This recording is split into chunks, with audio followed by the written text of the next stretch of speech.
नमस्कार, सगरमाथा प्राइम समाचारमा स्वागत छ। म अपेक्षा ढुङ्गाना।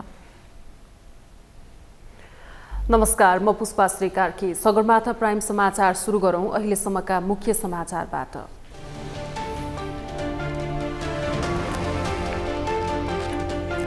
केही उजुरी उम्मेद्वारलाई फसाउने नियतका साथ आएको निर्वाचन आयोगको भनाई। अघिल्लो चुनावको तुलनामा यसपटक आचार संहिता उल्लङ्घन कम भएको दाबी। चुनाव नजिकैसँगै दलहरूका चुनावी घोषणापत्र सार्वजनिक हुने क्रम सुरु। राष्ट्रिय प्रजातन्त्र पार्टी र नेकपा एकीकृत समाजवादी पार्टीको घोषणापत्र सार्वजनिक। आस्थाको पर्व छठ सम्पन्न। पारिवारिक सुख, संस्कृति र सद्भावको विकास गर्ने विश्वासका साथ उदाउँदो सूर्यलाई अर्घ दिएर छठलाई बिदा गरियो। ब्राजिलमा वामपन्थी नेता लुला डी सिल्भा राष्ट्रपतिमा निर्वाचित। वर्तमान राष्ट्रपति जायर बोल्सोनारो 0 मतान्तरले पराजित।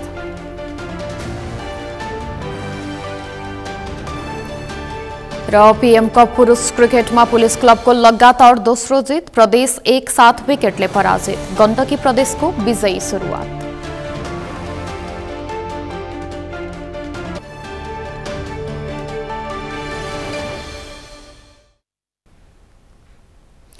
सगरमाथा प्राइम समाचार अब विस्तारमा। निर्वाचन आयोगमा केही उजुरीहरू उम्मेद्वारलाई फसाउने नियतका साथ आएको पाइएको छ। निर्वाचन आयुक्त रामप्रसाद भण्डारीले कतिपय उजुरीहरू अरूलाई फसाएर फाइदा लिने गरी झुटा विवरणहरू सहित आएको बताउनु भएको हो। उहाँले आयोगमा सो सम्बन्धी 150 वटा उजुरी रहेको र करिब 50 वटा उजुरी भने कारवाहीका लागि योग्य रहेको स्पष्ट पार्नुभयो। निर्वाचन आयुक्त भण्डारीले विगतका निर्वाचनहरूमा भन्दा अहिले हुन गइरहेको निर्वाचनमा आचार संहिता उल्लङ्घनको घटना कम देखिएको समेत बताउनुभयो। कसैले पनि उल्लङ्घन नगरिकन एउटा सीमा रेखा भित्र रहेर निर्वाचनमा स्वच्छ प्रतिस्पर्धा गर्नुहोस् ताकि त्यसको परिणाममा सबै जनताले सहज स्वीकार्न सकुन् भनेर हामीले सुरुदेखि नै निर्देशन दिइआएका छौँ र आयोग यसमा कडाइका साथ आचार संहिता परिपालन गर्न प्रतिबद्ध छ र विगतभन्दा अहिले घटनाक्रम चाहिँ कम छ। अपितु उजुरी नै नपरेको होइन र जति पनि आयोगमा उजुरी परेका छन् त्यो उजुरीको सन्दर्भमा हामीले छानबिन गरिराखेका छौँ। अब कतिपय सचेत गराउनु पर्ने, कतिपय झुटा उजुरी तामेलीमा राख्नुपर्ने, कतिपय सजाय नै गर्नुपर्ने प्रकृतिका उजुरीहरू हामीसँग छन्। निर्वाचन आयोगले निर्वाचन आचार संहिताको उल्लङ्घनको घटना उजुरीमाथि छानबिन गर्ने क्रम जारी रहेको पनि जनाएको छ। आगामी मङ्सिर 4 गते प्रतिनिधि सभा र प्रदेश सभाको निर्वाचन हुँदैछ। निर्वाचन आयुक्त भण्डारीले निर्वाचन आचार संहिता उल्लङ्घन हुन नदिने गरी अनुगमनको आवश्यक व्यवस्था मिलाइएको पटक पटक दोहोर्याउनुभयो।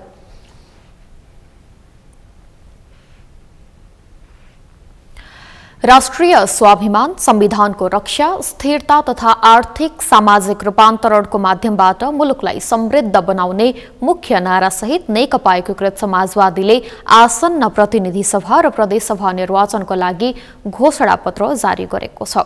घोषणापत्रमा आत्मनिर्भर अर्थतन्त्रमा जोड दिइएको छ। एक रिपोर्ट। नेकपा एकीकृत समाजवादीले आसन्न निर्वाचनका लागि घोषणापत्र सार्वजनिक गरेको छ। राष्ट्रिय स्वाभिमान, संविधानको रक्षा, स्थिरता तथा आर्थिक सामाजिक रूपान्तरणको माध्यमबाट मुलुकलाई समृद्ध बनाउने मुख्य नारासहितको घोषणापत्र उपाध्यक्ष राजेन्द्र पाण्डे, महासचिव बेदुराम भुषाल लगायतका नेताहरूले सामूहिक रूपमा सार्वजनिक गरेका हुन्।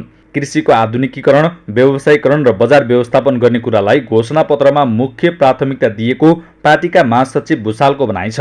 कृषि उत्पादन नै हाम्रो निर्यातका निम्ति उपयुक्त उत्पादन हुन सक्छ अथवा हामीले निर्यात गर्न सक्ने उत्पादन हुन सक्छ भन्ने हाम्रो ठहर छ। त्यसका निम्ति हामीले कृषि क्षेत्रलाई आधुनिकीकरण गर्न जरुरी छ, वैज्ञानिकीकरण गर्न जरुरी छ, व्यवसायीकरण गर्न पनि जरुरी छ र अझ खास गरिकन बजारको व्यवस्थापन गर्न जरुरी छ। त्यो काममा हामी चाहिँ लाग्नेछौँ भन्ने हाम्रो प्रतिबद्धता कार्यक्रम पनि प्रतिबद्धता छ। यसका निम्ति कृषिका निम्ति प्रयोग गरिने मल कारखाना, मलको धेरै हाहाकार छ, ती मल कारखाना देशभित्रै स्थापना गर्नुपर्छ। त्यसका निम्ति हामी काम गर्नेछौँ। घोषणापत्रमा किसानहरूलाई मलको अभाव हुन नदिन मल कारखानाको स्थापना गर्ने, बाँझो भूमिको उपयोग, कृषि बीमाको व्यवस्था, युवा लक्षित कार्यक्रम समावेश गरिएको छ। कृषि योग्य जमिनमा सिँचाइ पुर्याउनका लागि पूर्व पश्चिम मेगा नहर निर्माण गर्ने प्रतिबद्धता जनाइएको छ। नेकपा यसको घोषणापत्रमा नेपालको पानी नेपालमै स्थानीय कच्चा पदार्थमा आधारित घरेलु ग्रामीण साना तथा मझौला उद्योग स्थापना र सञ्चालन गर्ने उल्लेख छ। कच्चा पदार्थमा आधारित घरेलु तथा ग्रामीण उद्योगहरू र साना र मझौला उद्योगहरू स्थापना गर्ने र सञ्चालन गर्ने नीति हाम्रो रहनेछ। त्यसका निम्ति हामीले पहल गर्दैछौँ। कर व्यवस्थामा परिवर्तन गर्नुपर्छ, अहिलेको कर प्रशासन कर प्रणालीमा परिवर्तन गर्नुपर्छ भन्ने हामीलाई लागेको छ। त्यसका निम्ति हाम्रा केही धारणाहरू हामीले यो घोषणापत्रमा प्रस्तुत गरेका छौँ। घोषणापत्रमा कर प्रशासनमा सुधार गर्ने, भौतिक पूर्वाधार र यातायातको एकीकृत योजनाबद्ध विकास गर्ने, हवाई सेवाको विकास र विस्तार गर्ने, आयोजनाहरू मर्मत सम्हार गर्नका लागि एउटा एकीकृत युटिलिटी करिडोरको अवधारणा कार्यान्वयन गरी मर्मत सम्हारका सबै काम एउटै प्रणालीबाट गर्ने व्यवस्था गरिने उल्लेख छ। राष्ट्रिय हित एवं स्वाभिमानको रक्षा र सीमा सुरक्षा अब आगागमन हुन्छ हाम्रो सीमा क्षेत्रमा, खास गरिकन जुन मुलुकसँगको हाम्रो सिमाना खुला छ त्यहाँको आवागमनमा असाध्यै ठुलो समस्याहरू छन्, त्यहाँ व्यवधानहरू छन्, तिनीहरूलाई व्यवस्थित गर्नुपर्दछ भनेर पनि हामीले हाम्रा कार्यक्रमिक दृष्टिकोणहरू प्रस्तुत गरेका छौँ। हाम्रो मुलुकमा बाह्य लगानीको खाँचो छ विकासका निम्ति, तर त्यो बाह्य लगानी हाम्रो राष्ट्रिय स्वाभिमानमा बाधा नपर्ने खालको हुनुपर्दछ। राष्ट्रिय स्वाभिमान, राष्ट्रिय आवश्यकता अनुसारको वैदेशिक लगानी लाई स्वागत गर्ने र त्यसका निम्ति सहज खालको वातावरण निर्माण गर्ने, त्यसका लागि हामी पहल गर्नेछौँ, हामी प्रयत्न गर्नेछौँ। श्रमिक, महिला, बालबालिका, ज्येष्ठ नागरिक, लैङ्गिक अल्पसंख्यक र अपाङ्गता भएका व्यक्तिको हक हित, उपभोक्ता हित र गरिब तथा विपन्न वर्गको हितमा काम गर्ने कुरा घोषणापत्रमा समावेश छ।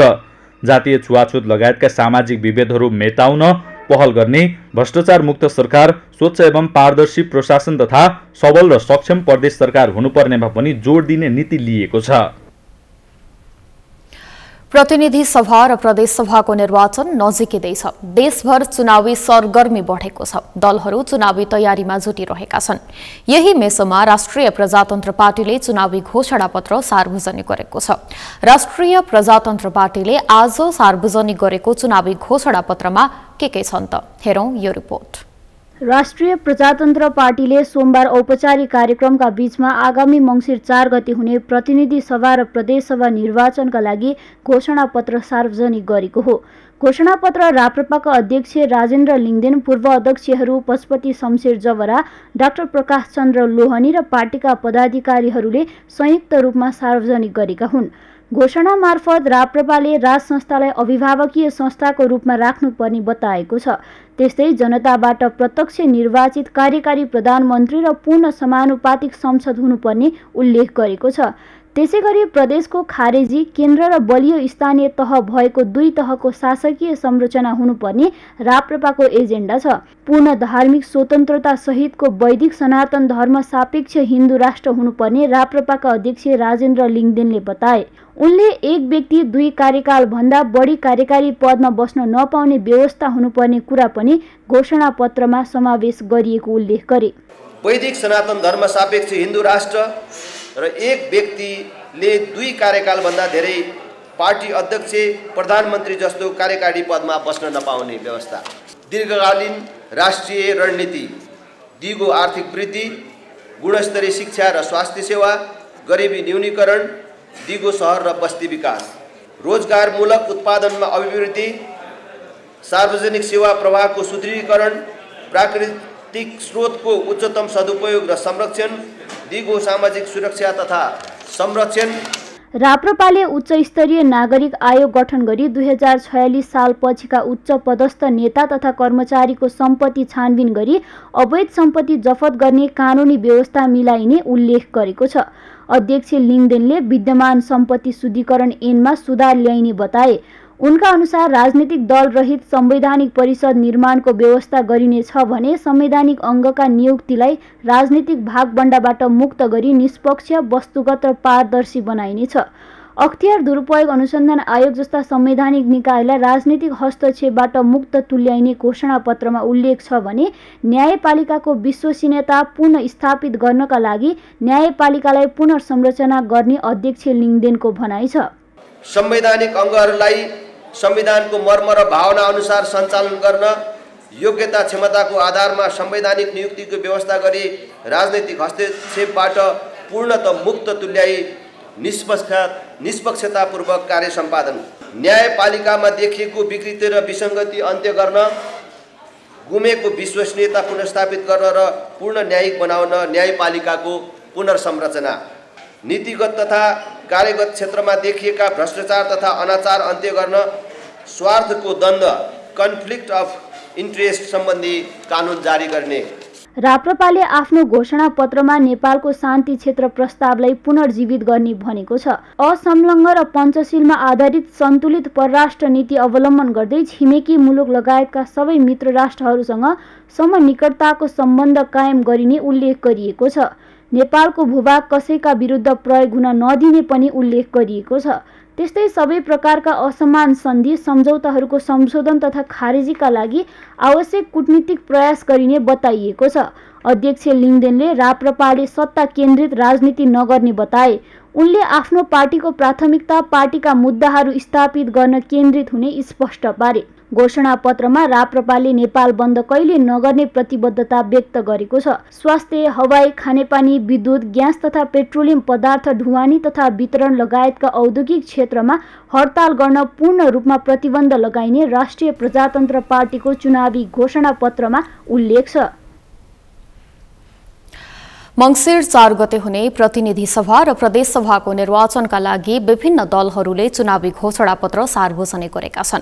सत्ता गठबन्धनका प्रमुख 3 दल नेपाली कांग्रेस, नेकपा माओवादी केन्द्र र एकीकृत समाजवादी पार्टीले आआफ्नो घोषणापत्र सार्वजनिक गरिसकेका छन् भने प्रमुख प्रतिपक्षी दल नेकपा एमालेसँग चुनावी तालमेल गरेको राष्ट्रिय प्रजातन्त्र पार्टी राप्रपाले पनि आजै आफ्नो घोषणापत्र जारी गरेको छन्।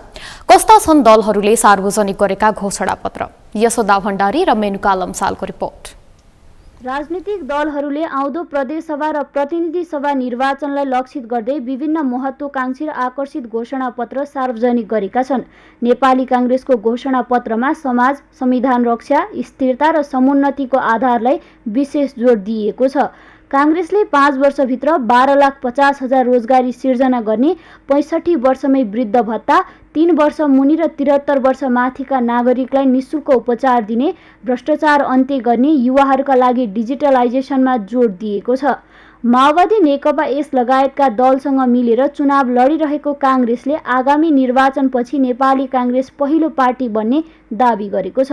50 युनिटसम्म निःशुल्क विद्युत, नेपाली उत्पादन प्रवर्धन, सार्वजनिक आय र खर्चका विषयमा पनि कांग्रेसको घोषणापत्रमा समावेश छन्। घोषणापत्र सार्वजनिक हुँदै गर्दाखेरि समाज, संविधान रक्षा, स्थिरता र समुन्नतिको आधार नेपाली कांग्रेसकै नेतृत्वमा अबको सरकार भन्ने नारा हामीले घोषणापत्रसँगै सार्वजनिक गरेको छौँ। हामीले यो नाराका साथ अगाडि जाँदै गर्दा घोषणापत्र निर्माण गरिरहँदै गर्दा जननेता बीपी कोइरालाले स्थापना कालमा लेख्नुभएको दस्तावेजदेखि स्थानीय निर्वाचनसम्म आइपुग्दै गर्दाका घोषणापत्रहरू सबैलाई अध्ययन गरेर त्यसको सारलाई पनि, त्यसको स्पिरिटलाई पनि यसमा समाविष्ट गरेका छौँ। सोमबार औपचारिक कार्यक्रम आयोजना गर्दै राष्ट्रिय प्रजातन्त्र पार्टी राप्रपाले पनि चुनावी घोषणापत्र सार्वजनिक गरेको छ। घोषणापत्रमा राप्रपाले राज संस्थालाई अभिभावकीय संस्थाको रूपमा राख्नुपर्ने, जनताबाट प्रत्यक्ष निर्वाचित कार्यकारी प्रधानमन्त्री, पूर्ण समानुपातिक संसद र प्रदेशको खारेजीको विषयलाई समेटेको छ। 2087 सालसम्ममा नेपाल मध्यम आयस्तर भएको मुलुकका रूपमा स्तरोन्नति गर्ने दीर्घकालीन मार्गचित्र समेत प्रस्तुत गरेको छ। त्यस्तै पूर्ण धार्मिक स्वतन्त्रता सहित वैदिक सनातन धर्म सापेक्ष हिन्दू राष्ट्र हुनुपर्ने घोषणापत्रमा उल्लेख छ। उच्च स्तरीय नागरिक आयोग गठन गरी 46 साल पछिका उच्च पदस्थ नेता तथा कर्मचारीको सम्पत्ति छानबिन गरी अवैध सम्पत्ति जफत गर्ने कानुनी व्यवस्था मिलाइने राप्रपाको एजेन्डा छ। अभिभावकीय संस्थाको रूपमा राज संस्था, जनताबाट प्रत्यक्ष निर्वाचित कार्यकारी प्रधानमन्त्री, पूर्ण समानुपातिक संसद, प्रदेशको खारेजी, केन्द्र र बलियो स्थानीय तह भएको 2 तहको शासकीय संरचना, सर्वधर्म समभाव, पूर्ण धार्मिक स्वतन्त्रता सहितको वैदिक सनातन धर्म सापेक्ष हिन्दू राष्ट्र र एक व्यक्तिले 2 कार्यकालभन्दा धेरै पार्टी अध्यक्ष, प्रधानमन्त्री जस्तो कार्यकारी पदमा बस्न नपाउने व्यवस्था। बरु नष्ट हुन्छौँ, भ्रष्ट हुँदैनौँ। उच्च स्तरीय नागरिक आयोग गठन गरी 2046 पछिका उच्च पदस्थ नेता तथा कर्मचारीहरूको सम्पत्ति छानबिन गरी अवैध सम्पत्ति जफत गर्ने कानुनी व्यवस्था मिलाउने। एक परिवार एक रोजगार, सातै प्रदेशमा स्मार्ट सहर र स्मार्ट गाउँ, निशुल्क आधारभूत स्वास्थ्य सेवा, वार्षिक 25 लाख पर्यटक भित्र्याउने, नेपाल बन्द कहिले नगर्ने, साथै सत्ता केन्द्रित राजनीति कहिले नगर्ने राप्रपाको घोषणापत्रमा समावेश छ। यता एकीकृत समाजवादी पार्टी नेकपा यसले पनि सोमबार नै चुनावी घोषणापत्र सार्वजनिक गरेको छ। राष्ट्रिय स्वाभिमान, संविधानको रक्षा, स्थिरता तथा आर्थिक सामाजिक रूपान्तरणको माध्यमबाट मुलुकलाई समृद्ध बनाउने मुख्य नारासहित पार्टीले घोषणापत्र सार्वजनिक गरेको हो। घोषणापत्रमा नेकपा एकीकृत समाजवादीले कृषिलाई प्राथमिकता दिएको छ। कृषिको आधुनिकीकरण, व्यवसायीकरण र बजार व्यवस्थापन गर्ने कुरालाई घोषणापत्रमा मुख्य प्राथमिकता दिएको छ। घोषणापत्रमा कर प्रशासनमा सुधार गर्ने, भौतिक पूर्वाधार र यातायातको एकीकृत योजनाबद्ध विकास गर्ने, हवाई सेवाको विकास र विस्तार गर्ने भनिएको छ। कृषिको आधुनिकीकरण, व्यवसायीकरण र बजार व्यवस्थापन गर्नुपर्छ र कृषि उत्पादनलाई वृद्धि गरेर नै हामीले हाम्रो अर्थतन्त्रलाई सबल बनाउन सक्छौँ। कृषि उत्पादन नै हाम्रो निर्यातको निम्ति उपयुक्त उत्पादन हुन सक्छ। त्यो भौतिक पूर्वाधार र यातायातको एकीकृत योजनाबद्ध विकास गर्ने, हवाई सेवाको विकास र विस्तार गर्ने, योजनाहरू मर्मत सम्हार गर्नका लागि एकीकृत युटिलिटी करिडोरको अवधारणा कार्यान्वयन गरी मर्मत सम्हारका सबै काम एउटै संयन्त्रले गर्ने प्रणालीको विकास गर्ने, यो खालको धारणाहरू रहेको छ। त्यसलाई हामी अगाडि बढाउने हाम्रो प्रतिबद्धता छ। श्रमिक, महिला, बालबालिका, ज्येष्ठ नागरिक, लैङ्गिक अल्पसंख्यक र अपाङ्गता भएका व्यक्तिको हक हित, उपभोक्ता हित र गरिब तथा विपन्न वर्गको हितमा काम गर्ने कुरा घोषणापत्रमा समावेश गरिएको छ। साथै जातीय छुवाछुत लगायतका सामाजिक विभेदहरू मेटाउन पहल गर्ने, भ्रष्टाचार मुक्त सरकार, स्वच्छ एवं पारदर्शी प्रशासन तथा सबल र सक्षम प्रदेश सरकार हुनुपर्नेमा पनि एकीकृत समाजवादीले जोड दिएको छ। दलहरू आउँदो निर्वाचनका लागि चुनावी घोषणापत्र सार्वजनिक गर्न व्यस्त छन्। यही क्रममा नेकपा माओवादी केन्द्रले पनि सोमबार घोषणापत्र सार्वजनिक गरेको छ।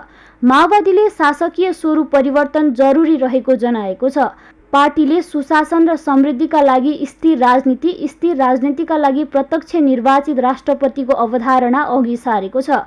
माओवादीले न्यायपालिका र प्रशासन संयन्त्रको जनमुखी पुनर्संरचना गर्ने, युवा शक्तिलाई देश निर्माणमा परिचालन गर्ने, विदेशमा रहेकालाई स्वदेश फर्कने वातावरण बनाउने, कृषि क्षेत्रको रूपान्तरण गर्ने र स्वदेशी कच्चा पदार्थमा आधारित उद्योगको विकास गर्ने, हरेक क्षेत्रमा सामूहिक उत्पादन प्रणालीको विकास गरी कार्यान्वयन गर्ने मूल रणनीति समेटेको छ। हाम्रो मुख्य एजेन्डा समृद्धिको लागि क्रमभङ्गता जो भनिएको छ, तपाईहरुलाई थाहा छ। म पहिलोचोटि शान्ति सम्झौतामा, विस्तृत शान्ति सम्झौतामा हस्ताक्षर गर्दै गर्दा मैले चाहिँ प्रज्ञा भवनमा भनेको पहिलो कुरा पनि त्यही थियो। प्रकृतिमा, मानव समाजमा र मानिसहरूको चिन्तनको विकास प्रक्रियामा पनि निरन्तरतामा क्रमभङ्ग हुँदै अगाडि बढ्छ। हामीले पनि अब यो 10-15 वर्ष जे अनुभव गरियो विकासको, यो बडो घिसेपिटे, बडो चाहिँ सुधारात्मक अलिअलि भएकै त छ भने जस्तो, भएको छैन भने जस्तो पनि छ। त्यो स्थितिको अन्त अब सामान्य रूपले हुँदैन, क्रम भङ्ग गरेरै गर्नुपर्छ, अलि ठुलै धक्का दिएर गर्नुपर्छ। त्यसैगरी निजी क्षेत्रको लगानी र राष्ट्रिय पुँजीको विकासलाई प्रोत्साहन गर्ने, मजदुर, किसान, श्रमजीवी र विपन्न वर्गलाई समृद्धिको केन्द्रमा राख्ने र 2 अङ्कको आर्थिक वृद्धि हासिल हुने आधार निर्माण गर्ने सङ्कल्प माओवादीको घोषणापत्रमा उल्लेख छ।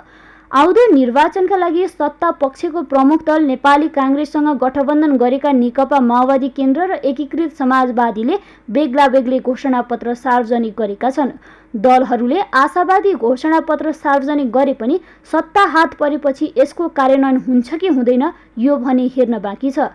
सगरमाथा टेलिभिजनका लागि क्यामेरा ब्युरोका साथमा यशोदा भण्डारी, काठमाडौँ। माओवादी केन्द्रका अध्यक्ष पुष्पकमल दाहालले पार्टीले नेपालको शासकीय स्वरूप परिवर्तन गरी प्रत्यक्ष निर्वाचित कार्यकारी राष्ट्रपति प्रणालीमा जानुपर्ने बताउनु भएको छ। आज चुनावी घोषणापत्र सार्वजनिक गर्दै अध्यक्ष दाहालले आफूहरू संविधान निर्माताकादेखि नै प्रत्यक्ष निर्वाचित कार्यकारी राष्ट्रपतिको पक्षमा रहे पनि त्यो बेला निष्कर्षमा पुग्न नसकेको उल्लेख गर्नुभयो। अध्यक्ष दाहालले आम जनताको पहुँचका लागि पूर्ण समानुपातिक निर्वाचन प्रणाली राख्नुपर्ने पनि माओवादीको प्रतिबद्धता पत्र उल्लेख भएको बताउनुभयो। त्यस्तै राज्यमा सबै वर्ग र समुदायको प्रतिनिधित्वका लागि स्वायत्त क्षेत्र, विशेष क्षेत्र र संरक्षित क्षेत्रको व्यवस्था गर्नुपर्ने पनि उहाँको भनाइ छ।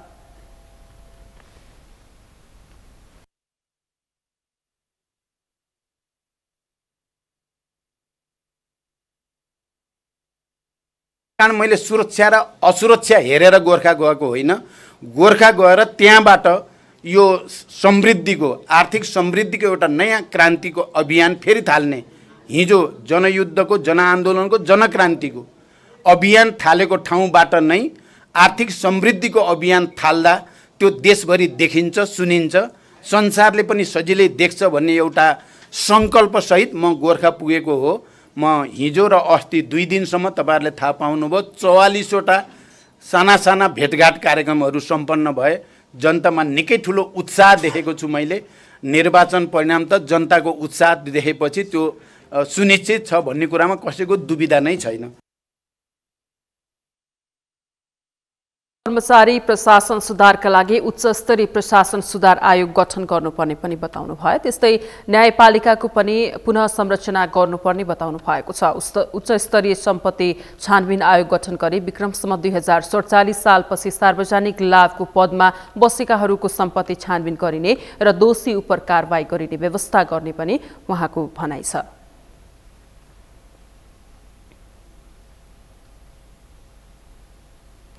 सगरमाथा प्राइम समाचारमा अब पालो विश्रामको। विश्रामपछि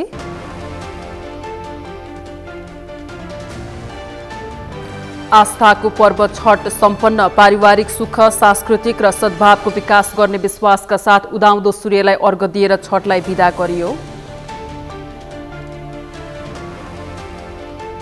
ब्राजिलमा वामपन्थी नेता लुला डी सिल्भा राष्ट्रपतिमा निर्वाचित, वर्तमान राष्ट्रपति जायर बोल्सोनारो झिनो मतान्तरले पराजित। र पीएम कप पुरुष क्रिकेटमा पुलिस क्लबको लगातार दोस्रो जित, प्रदेश 1 7 विकेटले पराजित, गण्डकी प्रदेशको विजय सुरुवात।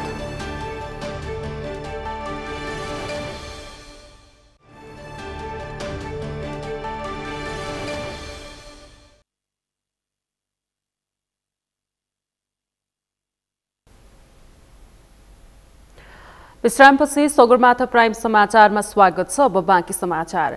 कायम मुकायम प्रधान न्यायाधीश हरिकृष्ण कार्कीले समाजलाई बुझेर न्याय निरूपण गर्ने हो भने कसैलाई पनि अन्याय नहुने बताउनु भएको छ। आज काठमाडौँमा पुस्तक विमोचन समारोहलाई सम्बोधन गर्दै कायम मुकायम प्रधान न्यायाधीश कार्कीले समाज बुझेर न्याय निरूपण गर्ने हो भने कसैलाई पनि अन्याय नहुने बताउनु भएको हो। उहाँले समाज नबुझिकन गरिएको न्याय कानूनको अक्षरमा मात्रै सीमित हुने उल्लेख गर्नुभयो।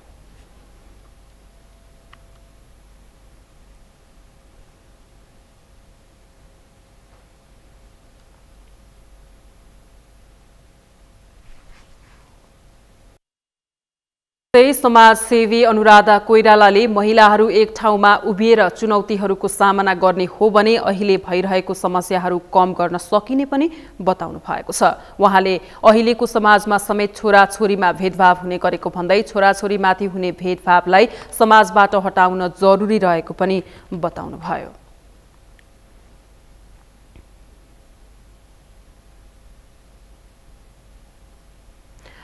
आज उदाउँदो सूर्यलाई अर्घ दिएर छठ पर्वको समापन गरिएको छ। चतुर्थीदेखि सुरु भई षष्ठीका दिन बेलुकी अस्ताउन लागेको र सप्तमीका दिन उदाउँदो सूर्यलाई अर्घ दिई पूजा अर्चना गरी यो पर्वको समापन गर्ने परम्परा रहेको छ। काठमाडौँको कमलपोखरी, थापाथली, कुपनडोल, गुहेश्वरी, गौरीघाट, नखु लगायतका स्थानमा निर्माण गरिएका छठ घाटमा व्रतालुहरूले आइतबार जागा भई सोमबार बिहान उदाउँदो सूर्यलाई अर्घ दिएका थिए।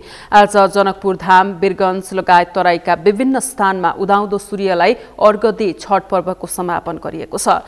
व्रतालुले नदी, तलाउ तथा पोखरीमा दुवै हत्केलामा पिठार र सिन्दूर लगाई अक्षता फूलले आफ्नो खेतबारीमा उत्पादन गरिएका सामग्री र घरमा बनाइएका विशेष प्रकारका पकवान सहितको सूर्यनारायणलाई अर्घ दिने गर्दछन्।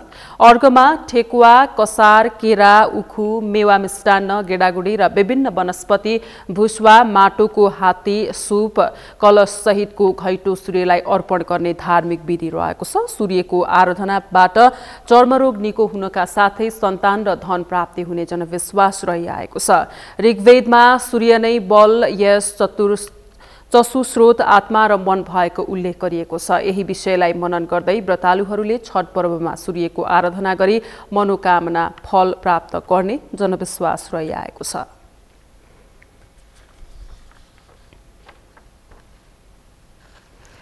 नेपाल प्रहरी राजमार्ग सुरक्षा तथा ट्राफिक व्यवस्थापन कार्यालय मध्य प्रदेशले लामो दूरीका यात्रुवाहक सवारी साधनको यान्त्रिक र चालकहरूको स्वास्थ्य परीक्षण गरेको छ। मध्य प्रदेश भएर चल्ने लामो दूरीका 580 वटा यात्रुवाहक सवारी साधनहरूको यान्त्रिक परीक्षण र 580 जना चालकहरूको स्वास्थ्य परीक्षण गरेको हो। सर्लाहीबाट शंकर पहाडीको रिपोर्ट। नेपाल प्रहरी राजमार्ग सुरक्षा तथा ट्राफिक व्यवस्थापन कार्यालय मध्य प्रदेशले लामो दूरीका यात्रुवाहक सवारी साधनहरूको यान्त्रिक र चालकहरूको स्वास्थ्य परीक्षण गरेको छ।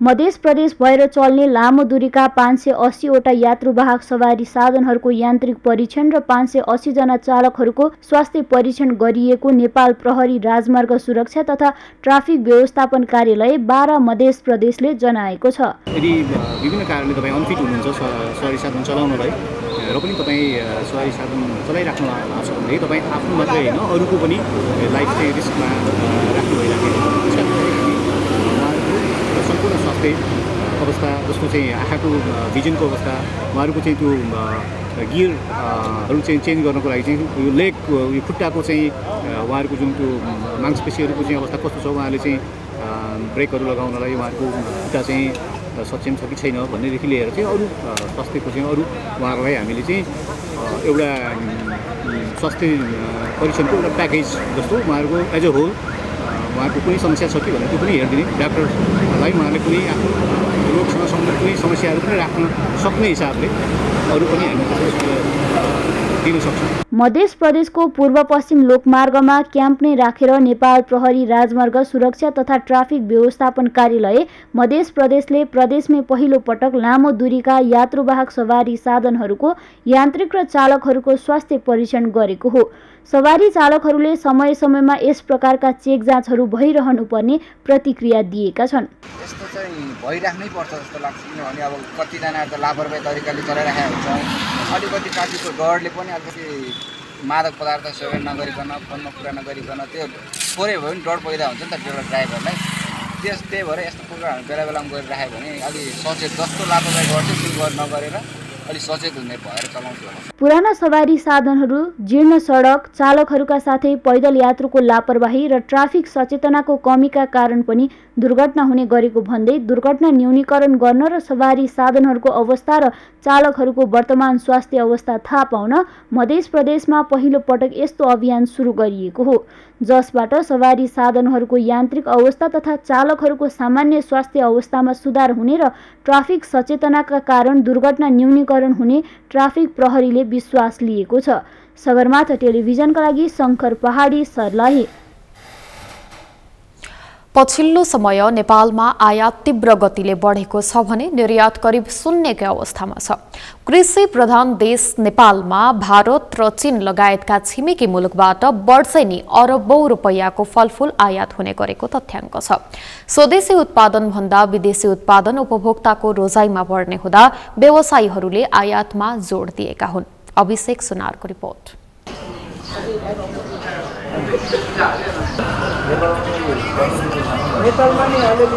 यो दृश्य काठमाडौँ उपत्यकाको मुख्य फलफूल व्यापारिक केन्द्र कुलेश्वर स्थित फलफूल पसलको हो। स्याउ, केरा, सुन्तला, अनार, अंगुर, मौसमी, किवी, ड्रागन फ्रुट लगायत धेरै प्रकारका फलफूल यहाँबाट काठमाडौँको हरेक कुनामा पुग्छन्। यहाँ दैनिक 1 लाख भन्दा बढीको फलफूल बिक्री वितरण हुने गर्छ, तर यी सबै फलफूल विदेशबाट आयात हुन्छन्। नेपालमा उत्पादन हुने भन्दा भारत, चीन लगायतका छिमेकी मुलुकबाट आयात हुने फलफूलको मूल्य कम पर्ने हुँदा उपभोक्ताको रोजाइमा विदेशी फलफूल पर्ने व्यवसायीको भनाइ छ। सामान आयातमा अलिकति समस्या छ। दोस्रो भनेको नेपाली सामान अलिकति जुन ग्राहकले चाहनुपर्ने जस्तो उहाँहरूको रोजाइमा हुँदैन। कारण किन भन्दाखेरि अब ग्रेडिङ त्यति हुँदैन, सरकारले कृषि क्षेत्रमा त्यति ध्यान दिएको छैन। अब कृषिमा कृषकले लगानी गरिसकेपछि उहाँहरूलाई चाहिँ त्यो उत्पादन लिनको लागि जुन विषादीहरू प्रयोग गर्नु पर्यो, त्यसलाई रेखदेख गर्नु पर्यो, यो सिस्टम गर्न नसक्नु भएको कारणले गर्दा नै खस्किएको हो। इन्डियाबाट केरा चाहिँ 2-3 महिनालाई तपाईँको नेपालबाट पनि आउँछ, नभए प्रायः गरेर इन्डियाबाट र चाइनाबाट। स्याउ चाइनाबाट आउँछ, अरू अनार, सुन्तला, अहिले सुन्तला अब हजुरको मङ्सिर लागेपछि नेपालकै हुन्छ, नेपालको भयो भने इन्डियाको बिक्दैन। योभन्दा पहिला चाहिँ इन्डियाकै आएको छ। अब 2-3 महिनालाई चाहिँ नेपालकोले धान्छ, अघि पछि चाहिँ इन्डियाबाटै हो सर। चाडपर्वको समयमा दैनिक झण्डै 5 लाख भन्दा बढीको फलफुल व्यापार हुन्छ भने सामान्य अवस्थामा 50,000 देखि 1 लाख जतिको व्यापार हुने व्यवसायको भनाइ छ। चालु आर्थिक वर्षको असोजसम्म 5 अर्ब 36 करोड बराबरको फलफुल आयात भएको भन्सार विभागको तथ्याङ्क छ। सुन्तला यो चाहिँ इन्डियाबाट बढी आएको छ। यसको पनि झन्डै 19,31,000 केजी नेपाल भित्रिएको छ र त्यसै गरी स्याउ चीन र भारतबाट स्याउ आएको छ। 78-79 को तथ्याङ्क हेर्दाखेरि चीनबाट बढी आयात गरिएको थियो स्याउ, तर यस वर्ष चीनबाट भन्दा भारतबाट चाहिँ स्याउ आयात बढी देखिन्छ। झन्डै 2 करोड 25 लाख केजी भारतबाट आएको छ भने 78 लाख चाहिँ 68,000 केजी चाहिँ चीनबाट चाहिँ स्याउ नेपाल भित्रिएको देखिन्छ। यता नेपाल फलफुल विकास केन्द्रले भने देशभरका फलफुल व्यवसायीहरूलाई प्रेरित गरेको दाबी गर्छ। फलफुल उत्पादनको सम्भावना रहेका क्षेत्रमा प्रधानमन्त्री कृषि कार्यक्रम अन्तर्गत फलफुल खेतीलाई प्रोत्साहन एवं प्रवर्धन गरिएको केन्द्रको भनाइ छ। कागतीको आयात बढी छ। हामी कागतीलाई अलिकति फोकस गरेर पालिकाहरूमा त्यसरी बजेटहरू पठाएको छौँ।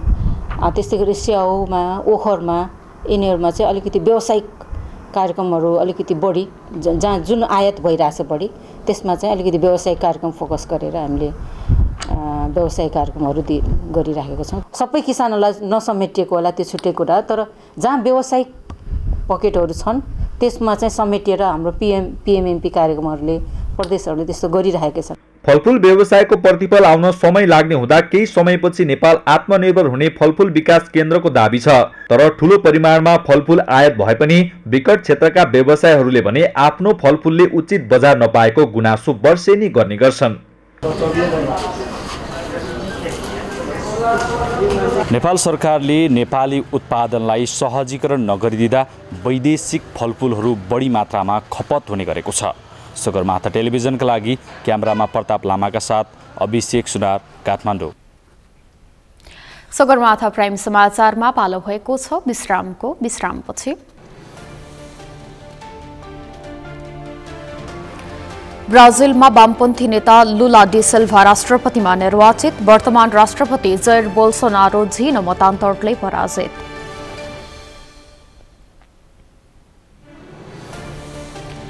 र पीएम कप पुरुष क्रिकेटमा पुलिस क्लबको लगातार दोस्रो जित। प्रदेश 1-7 विकेटले पराजित। गण्डकी प्रदेशको विजयी सुरुवात।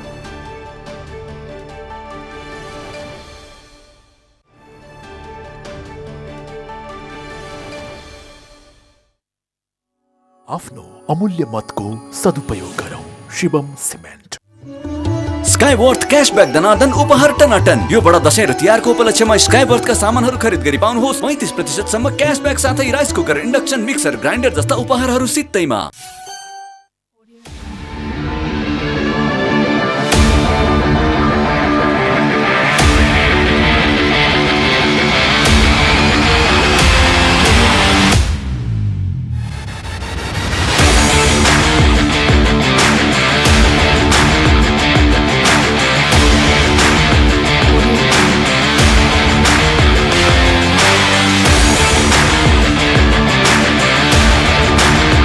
Isn't it amazing when the internet just works? For binge watcher to binge shoppers. For the dancing shoes to midnight truce. Speed the juice. For the weird poses and funny noses. Baking spaces to messy faces. We are Subisu Internet. Subisu Gig Fiber. Exceeding expectation. आफ्नो अमूल्य मतको सदुपयोग गरौं। Shivam cement.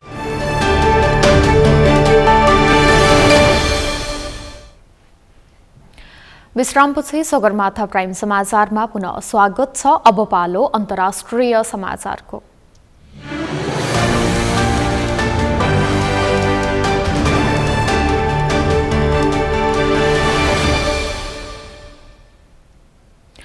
ब्राजिलमा वामपन्थी नेता Lula da सिल्भा राष्ट्रपति पदमा निर्वाचित भएका छन्। ब्राजिलको राष्ट्रपतीय निर्वाचनको अन्तिम तथा महत्वपूर्ण चरणमा दक्षिणपन्थी नेता वर्तमान राष्ट्रपति जैर बोल्सोनारोलाई पराजित गर्दै पूर्व राष्ट्रपति Luiz Inacio Lula da Silva राष्ट्रपतिमा निर्वाचित भएका हुन्। निकै प्रतिस्पर्धात्मक चुनावी परिणाममा लुलाले 50.8% तथा बोल्सोनारोले 49.2% मत प्राप्त गरेको अन्तर्राष्ट्रिय सञ्चार माध्यमहरूले जनाएका छन्। सन् 2003 देखि 2010 सम्म राष्ट्रपति रहेका लुलामाथि भ्रष्टाचारका थुप्रै आरोप लागेको भए पनि जनताको विश्वास रहेको विश्लेषण गरिएको छ। लुलाले विभिन्न भ्रष्टाचार काण्डबाट निस्किएर राजनैतिक विरासत फर्काएका हुन्। ट्रेड युनियन आन्दोलनबाट राजनीतिमा आएका कट्टर वामपन्थी नेता लुलासँग पूर्व सैनिक अधिकृत रहेका दक्षिणपन्थी बोल्सोनारो बीच चुनाव प्रचारका क्रममा चरम आरोप प्रत्यारोप देखिएको थियो।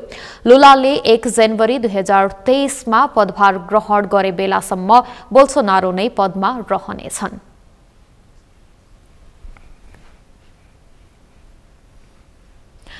रुसले विद्युतीय पूर्वाधारमा गरेको हवाई आक्रमणका कारण युक्रेनभरका झण्डै 40 लाख मानिस प्रभावित भएका छन्। युक्रेनका राष्ट्रपति भोलोदिमिर जेलेन्स्कीले नियमित सम्बोधनका क्रममा आक्रमणका कारण झण्डै 40 लाख मानिसले लोड सेटिङको तालिका प्रयोग गरिरहेको बताएका छन्। लोड सेटिङ कटौती गर्ने सम्भाव्य सबै उपाय अवलम्बन गरिएको उनको भनाइ छ। केही दिनअघि रुसी सेनाले युक्रेनका मुख्य ऊर्जा केन्द्रहरूमा आक्रमण गरेको थियो।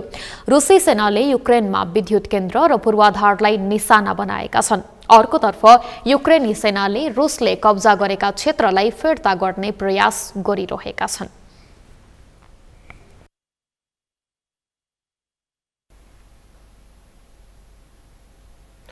सगरमाथा प्राइम समाचारमा अब पालो अर्थ समाचारको।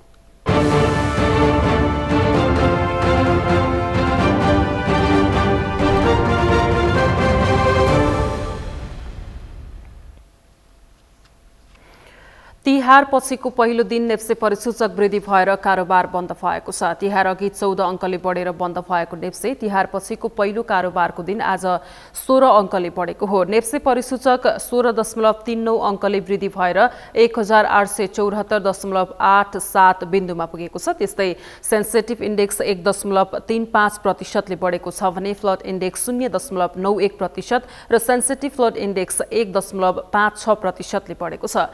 आज 224 कम्पनीको 25,74,975 किता शेयर 69,73,73,17,611 रुपैयाँमा कारोबार भएको छ। नेप्से बढे पनि कारोबार रकम भने बढ्न सकेन। नेप्सेका 13 उपसमूह मध्ये 12 उपसमूहको सूचक बढेको छ भने 1 उपसमूहको सूचक घटेको छ, जसमा होटल तथा पर्यटन उपसमूहको सूचक सबैभन्दा धेरै 1.65% ले बढेको छ भने अन्य उपसमूहको 1.59%, बैंकिङ 1.52% र व्यापार उपसमूहको 1.14% ले बढेको छ। तर विकास बैंक उपसमूहको परिसूचक भने 0.39% ले घटेको छ।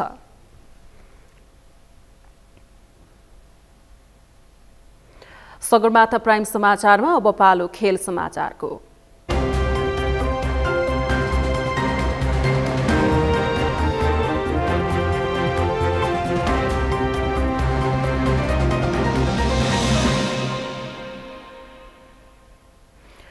काठमाडौँमा जारी प्रधानमन्त्री कप 1 दिवसीय राष्ट्रिय क्रिकेट प्रतियोगितामा आज 2 खेल सम्पन्न भए, जसअनुसार विभागीय टोली नेपाल पुलिस क्लबले प्रदेश 1 लाई हराउँदै लगातार दोस्रो जित निकाल्न सफल भएको छ। त्यस्तै गण्डकी प्रदेशले सुदूरपश्चिम प्रदेशलाई हराउँदै जित हात पारेको छ। एक रिपोर्ट। प्रधानमन्त्री कप 1 दिवसीय राष्ट्रिय क्रिकेट प्रतियोगिता अन्तर्गत मुलपानी मैदानमा सोमबार भएको खेलमा नेपाल पुलिसले प्रदेश 1 माथि 7 विकेटको फराकिलो जित निकाल्दा अर्को खेलमा गण्डकी प्रदेशले सुदूरपश्चिम प्रदेशमाथि कीर्तिपुर स्थित त्रिभुवन विश्वविद्यालयको मैदानमा 69 रनको जित निकालेको हो। प्रदेश 1 माथि शानदार जित निकालेको विभागीय टोली पुलिसले जारी प्रतियोगितामा लगातार दोस्रो जित निकालेको हो। यसअघि आइतबार भएको खेलमा पुलिसले बागमती प्रदेशलाई हराउँदै प्रतियोगितामा सुखद सुरुवात गरेको थियो। जारी प्रतियोगितामा सुखद सुरुवात गर्ने क्रममा गण्डकीले सुदूरपश्चिमलाई 139 रनमा समेट्यो। गण्डकी प्रदेशले दिएको 209 रनको लक्ष्य पछ्याएको सुदूरपश्चिम 32.4 ओभरमा समेटिएको थियो। सुदूरपश्चिमका लागि मिलन बोहराले अर्धशतकीय पारी खेले पनि जितका लागि पर्याप्त भएन। बोहराले 64 बलको सामना गर्दा 3 चौका र 1 छक्का प्रहार गरेका थिए। उनका अलावा ओपनर गजेन्द्र बोहराले 35 तथा वसन्त कार्कीले 10 रनको पारी खेल्नु बाहेक अन्य ब्याट्सम्यानले दोहोरो अङ्क बनाउन सकेनन्। सुदूरपश्चिमको इनिङ्सलाई सस्तैमा समेट्ने क्रममा गण्डकीका विपिन खत्रीले सर्वाधिक 4 विकेट निकाल्दा सुभाष भण्डारी र अभिषेक बस्नेतले समान 2-2 विकेट लिए। त्यस्तै अमृत गुरुङ र कमल बरियारले 1-1 विकेट लिए। यसअघि टस जितेर पहिलो ब्याटिङ गरेको गण्डकीले निर्धारित 50 ओभरमा 8 विकेट गुमाएर 208 रन जोडेको थियो। उसका लागि ओपनर अर्जुन कुमारले 63 रनको व्यक्तिगत पारी खेले। 105 बलको सामना गरेका कुमारले 10 चौका प्रहार गरेका थिए। त्यस्तै अर्का ओपनर समीर कणेलले 26 रन जोड्दा विधान श्रेष्ठ र अभिषेक बस्नेतले समान 25-25 रनको योगदान गरे। त्यस्तै सन्दीप छेत्रीले 19 रन बनाउँदा कप्तान विपिन खत्री र कमल परियारले समान 13 रनको योगदान गरे। गण्डकीको 8 विकेट लिने क्रममा कैलाश एर, नारायण जोशी र शेर मल्लले समान 2-2 विकेट लिए। त्यस्तै नरेन साउदले 1 विकेट लिए। प्रतियोगिता अन्तर्गत सोमबार नै भएको अर्को खेलमा पुलिसले प्रदेश 1ले दिएको 103 रनको लक्ष्य 14 ओभरमा 3 विकेट गुमाएर पूरा गर्यो। पुलिसको जितमा कुशल भुर्तेलले 42 रनको योगदान दिए। शंकर राणाले 29 रन जोडे। राशिद खानले अभिजित 16 तथा दिपेन्द्र सिंह एरीले अभिजित 14 रन बनाए। सुनिल धमला 0 रनमा आउट भए। प्रदेश 1 का फिरदोस अन्सारी र सिद्धान्त लोहनीले 1-1 विकेट लिए। यसअघि पहिले ब्याटिङ गरेको प्रदेश 1ले 35 ओभर 1 बलमा अल आउट हुँदै 102 रन बनाएको थियो। प्रदेश 1 का लागि निरज मुखियाले 29 रन जोड्दा अंकित सुवेदीले 24 रन बनाए। विवेकानन्द मेहताले 17 रन जोडे। पुलिसका ललित राजवंशीले 5 विकेट लिए। त्यस्तै सागर ढकाल र दिपेन्द्र सिंह एरीले 2-2 विकेट लिए। यो जितसँगै पुलिसले 2 खेलमा 4 अङ्क जोडेको छ। पुलिस समूह बी को शीर्ष स्थानमा रहेको छ। प्रदेश 1ले भने हारबाट प्रतियोगिताको सुरुवात गरेको छ। प्रतियोगितामा मंगलबार पनि 2 खेल हुनेछन्। मूलपानीमा हुने खेलमा विभागीय टोली एपीएफ र सुदूरपश्चिम प्रदेश तथा कीर्तिपुर स्थित त्रिभुवन विश्वविद्यालयको मैदानमा बागमती प्रदेश र प्रदेश 1 बीच प्रतिस्पर्धा हुनेछ। वीर गणेशमान सिंह स्पोर्ट्स कमिटीले दोस्रो संस्करणको वीर गणेशमान सिंह राष्ट्रिय टेनिस र चौथो संस्करणको 10K रोड रेस आयोजनाका लागि मिति सार्वजनिक गरेको छ। कमिटीले आज काठमाडौँमा पत्रकार सम्मेलन गरी 2 खेलका राष्ट्रिय स्तरको प्रतियोगिता आयोजना गर्ने जनाएको हो। स्पोर्ट्स कमिटीका अनुसार कार्तिक 19 देखि 26 सम्म टेनिस प्रतियोगिता तथा पुष 23 देखि शनिबार चौथो Bir Ganeshman Singh 10K road race हुनेछ। टेनिस प्रतियोगिता सातोबाटो स्थित टेनिस कोर्टमा गर्ने प्रतियोगिताका संयोजक सञ्जीव तुलाधरले जानकारी दिएका छन्। एक साता हुने टेनिस प्रतियोगितामा विभिन्न 23 इभेन्ट्समा प्रतिस्पर्धा हुनेछन्। टेनिसको महिला पुरुष विजेताले 80,000, दोस्रोले 40 र तेस्रोले 20,000 पाउनेछन् भने महिला पुरुष डबल्सको विजेताले 40,000, उपविजेताले 20,000 र तेस्रो हुनेले 10,000 पाउनेछन्। त्यसै गरी पुष 23 गते शनिबार चौथो वीर गणेशमान सिंह 10K रोड रेसको संयोजकमा राजन खत्री रहनु भएको छ। रोड रेसको पुरस्कार लगायत अन्य विषयमा पछि जानकारी दिने आयोजकले जनाएको छ।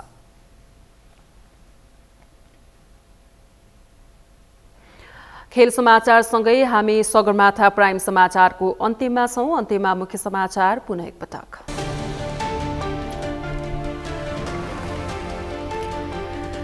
केही उजुरी उम्मेद्वारलाई फसाउने नियतका साथ आएको निर्वाचन आयोगको भनाई। अघिल्लो चुनावको तुलनामा यसपटक आचार संहिता उल्लङ्घन कम भएको दाबी। चुनाव नजिकिएसँगै दलहरूका चुनावी घोषणापत्र सार्वजनिक हुने क्रम सुरु। राष्ट्रिय प्रजातन्त्र पार्टी र नेकपा एकीकृत समाजवादी पार्टीको घोषणापत्र सार्वजनिक। आस्थाको पर्व छठ सम्पन्न। पारिवारिक सुख, संस्कृति र सद्भावको विकास गर्ने विश्वासका साथ उदाउँदो सूर्यलाई अर्घ दिएर छठलाई बिदा गरियो। ब्राजिलमा वामपन्थी नेता लुला डे सल्भा राष्ट्रपतिमा निर्वाचित। वर्तमान राष्ट्रपति जायर बोल्सोनारो झिनो मतान्तरले पराजित।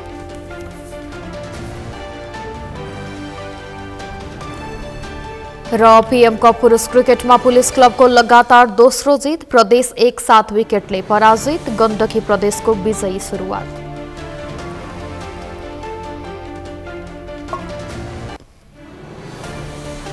हवस् त सगरमाथा प्राइम समाचार अहिलेलाई सकियो। तपाईँ समाचार बुलेटिनका साथै सगरमाथा टेलिभिजनका सम्पूर्ण कार्यक्रम www.sagarmatha.tv मा पनि पढ्न र हेर्न सक्नुहुनेछ। साथै युट्युबमा youtube.com/sagarmatha.tv नेपालमा हेर्न सक्नुहुनेछ। तपाईँ हामीलाई फेसबुकमा पनि facebook.com/stv नेपालमा फलो गर्न सक्नुहुनेछ। समाचारको शिखर नेपालको गौरव नेपालको पहिलो न्युज च्यानल सगरमाथा टेलिभिजन हेर्दै गर्नुहोला। नमस्कार।